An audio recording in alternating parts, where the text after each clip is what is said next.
Yo, what's up, people? My name is McKenna White, aka Raven the Commentator, and for my first video on this channel, I am going to talk about the current state of common sense media and how the parental info for each show that I'm going to present has been representing the show either badly or just in the worst way possible. I figured that this is something that I need to address. If you guys don't know what Common Sense Media is, it's this website that parents often go to along with educators or even advocates for that matter. They just go out and they just look up what the information on what show or their kid is watching or their movie or the video game that their kid is playing or the toy. I'm not sure toys even exist here. I'm pretty sure they don't here. Anyways, they look at the parental info, and apparently the people who make these reviews or even the parental info are supposedly experts. Well, we'll see about that. So the first part of it we are going to take a look at is a show that's recently ended on Cartoon Network, and it's called Regular Show. Now, Regular Show, I have seen a couple episodes of it. It was a pretty cool cartoon. I haven't even seen it in a long time, so might as well just want to rewatch it, just to see the whole picture of why it was so beloved even to this day. So, it says here, parents need to know that this animated series is pretty edgy for non-adult swim cartoon fare.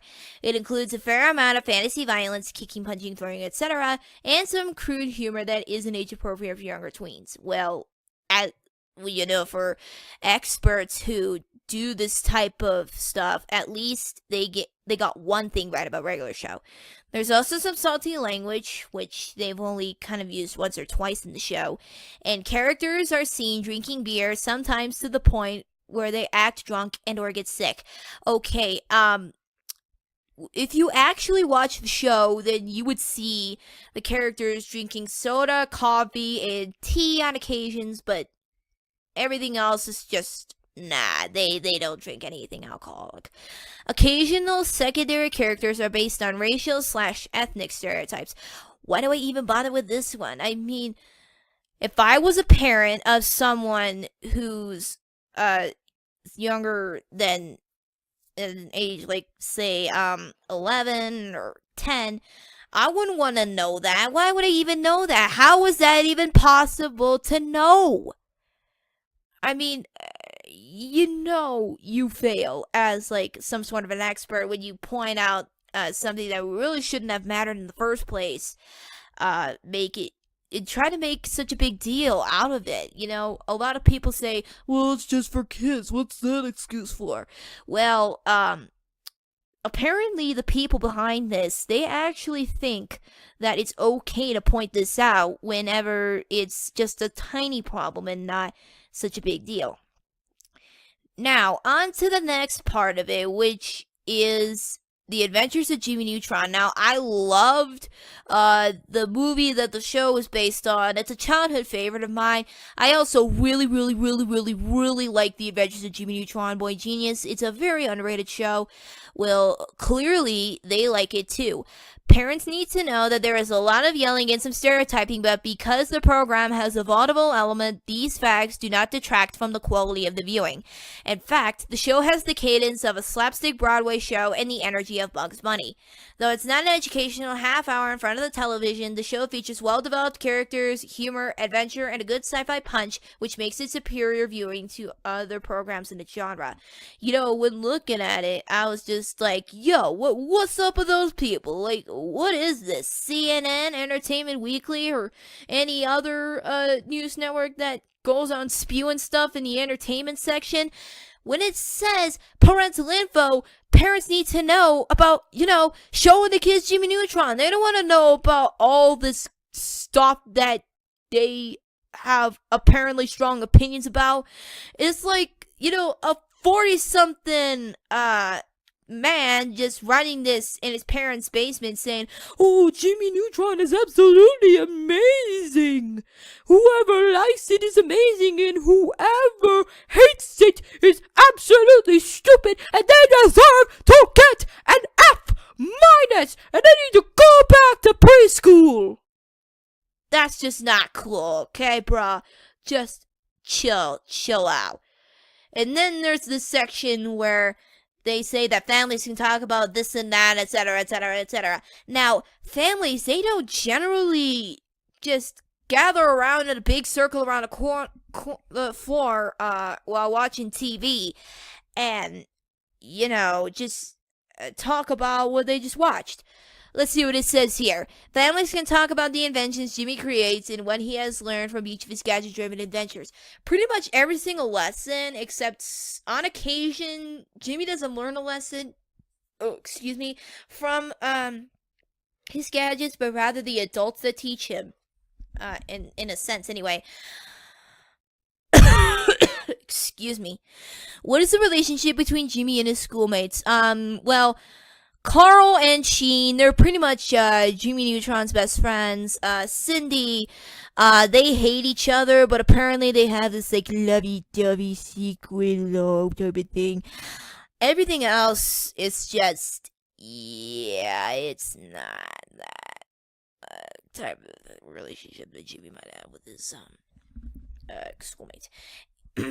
Anyways, what are the pressures and demands that his reputation as a boy genius have on him? He has a lot of pressures and demands, especially when it comes to being smart, like getting your homework done on time, going to school on time, doing what their parents say, and not making a mess, all that stuff. Now, before we get into what I consider the worst of the bunch from Common Sense Media, I would like to give out a quick honorable mention to one of my favorite cartoons out there, the Powerpuff Girls. Now, I love the original one, and I like the reboot too. I remember, way back when they said that it was one of the most violent cartoons out there, and it's like this and this and this and this and that. Well, apparently, it looks like that they might have changed their opinion a bit. Let's see. Parents need to know that this cute, highly stylized series thrills the senses with its strange characters, funny situations, and lots of lowbrow humor. It's a lot of fun, but does focus on the girls' fighting powers, even if they're sugar-coated with giggles and hearts and high-pitched baby voices. Some of the evil characters are scary to look at with sharp teeth and claws. Teens and tweens will get more out of the show's goofy gags and more in tongue-in-cheek dialogue than will young kids, who may take the cartoonish violence at face value. Well, yeah, it's completely understandable. I mean, the action is supposed to, bring in, the entertainment and the suspense. Yes, the villains are, very scary to look at, especially Mojo Jojo, him, or even Sedusa, even though she wasn't designed to be that creepy. And you're absolutely right. It does focus a lot on the girls' fighting powers, even if they're sugar-coated with the nice stuff that they present here. Now, the families can talk about, families can talk about the show's violence. Okay, that is exactly one problem with this whole thing, is that they just focus on the violence, all that craziness. Why do all the girls' problems need to be solved via mayhem and destruction? Not all the problems have to be solved via mayhem and destruction, but rather they're just trying to fight the villains, in order to prevent crime, with Princess Morbucks, who legalized crime in one of the episodes, for example. Is it the villain's fault, or could the girls resolve their conflicts in other ways? Well, yes, they could. In most cases, it is in fact, the villain's fault. Do you think the viewers are meant to take the violence seriously, or is it all good cartoon fun? It's for the suspense, and it's all good cartoon fun, all that kind of stuff. Can littlest viewers understand the distinction? Unfortunately, in the cases of toddlers or babies, no. But once they get older, they'll understand why they are just trying to move from one stage to the next, and that is just accepting violence. Okay, now I'm going to talk about the worst of the bunch from Common Sense Media. I'll give you guys a hint.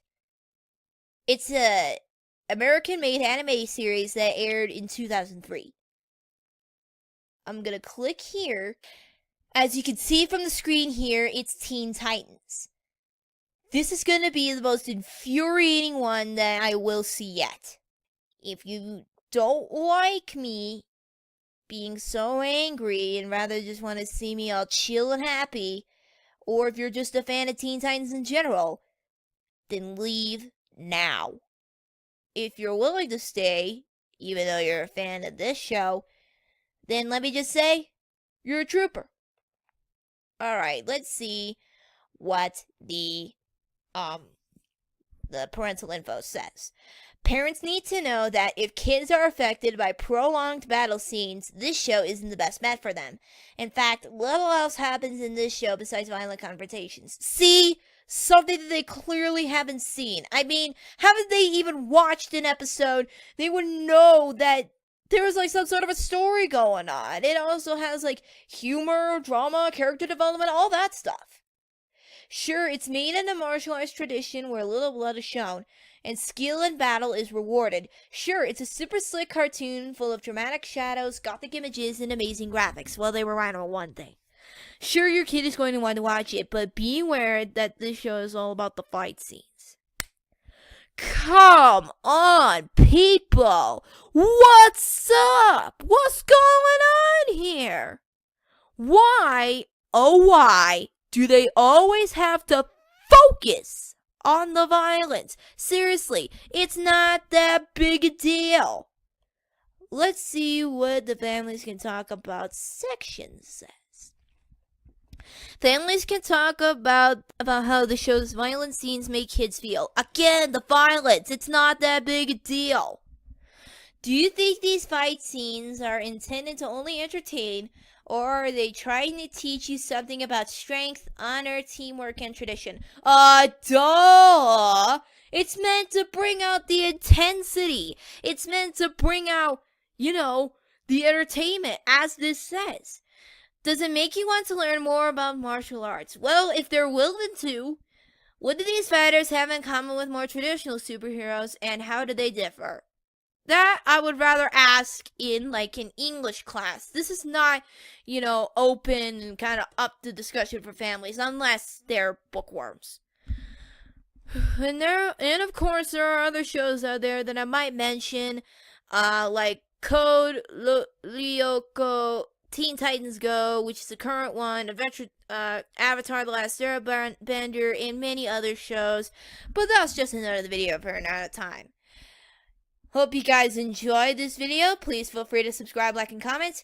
And I will see you guys next time. Until then, this is McKenna White, aka Raven, the commentator, saying, with great wisdom comes great responsibility.